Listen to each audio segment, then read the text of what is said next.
notice that the wet area down there that gets hit by the waves and the dry area down here that doesn't have the same kind of rocks.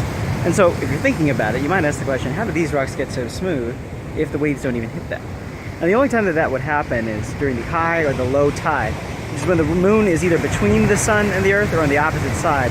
And so its gravity works in the same line as the sun's gravity does. So it's going to pull the water on our surface a lot higher towards the moon or towards the sun, depending on where it's located, and kind of stretch it out from where it normally is all the way up to where these rocks are.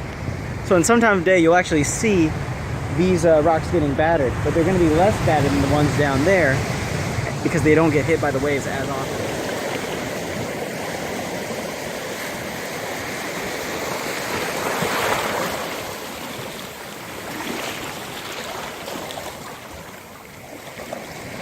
Even though this is a lake shore and not an ocean shore, there's still going to be tides. And you can see these lines in the sand that basically look like little pieces of sediment going all the way across. Those lines mark the tides, which change throughout the course of the month and throughout the course of the year, depending on how close the moon is to the Earth. The closer the moon is, the more powerful its gravity is, so it's going to pull the water up a little bit higher. It's almost as if the space between the water particles increases, and as it gets a little bit higher, it'll land a little bit higher on the beach, and you'll be able to see where it was. Now, eventually, these footprints over here don't get affected by the tide at all. So they're not really that little like wet, juicy type of footprint you would expect. But you can pretty clearly see that there's been a high tide and it started to go back down.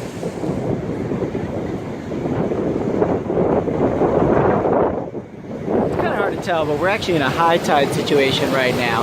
And the waves, which were in the sand earlier, are quickly closing in on little old me, as isolated as I am. You can see the sun in the sky, and you can imagine right now that on the other side of the world, you've got the moon, and that moon's gravity is kind of tugging on China and the other waters that are there.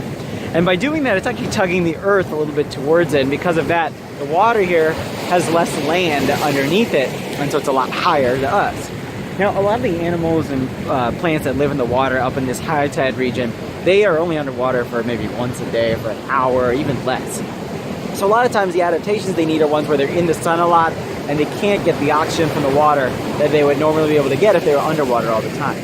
If you go down lower, there's actually a low tide region where animals that are underwater for most of the day and above water for just a little bit of the day, same thing happens. They have to find a way to adapt to just being in the sun for a bit and being underwater for most of the time.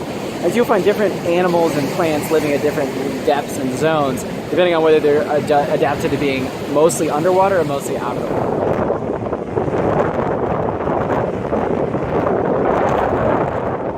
Now we've got a low tide. The sun is directly behind me on the horizon, and the moon hasn't even risen yet, but it's right on the horizon on the other side. So neither of them is really pulling on this water. It's not pulling it up, it's not pulling the earth out from under it. It basically has an effect to just kind of keep it flat. And so all these rocks were completely underwater before, and you can see those high rocks there that were kind of where I was standing before. Now down here, there's all these organisms that are kind of in little tiny ponds and lakes that used to be completely underwater. And they have to deal with these birds you can see behind me in the background who are coming around, walking around, and picking off food really, really easily, whereas they were safe underwater before. This zone is for some of the most fragile life forms, because if they go any further out to sea to avoid the birds, then they have to avoid the big fishes.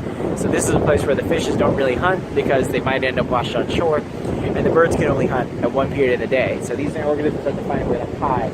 And actually, the sun, crabs and anemones and things that are hiding in the reeds and under the rocks there, they're hiding from me because I cast a shadow and they're afraid that I'm actually a bird. And so this is the kind of camouflage and little nestling adaptation that these kinds of animals have to deal with. He's orange.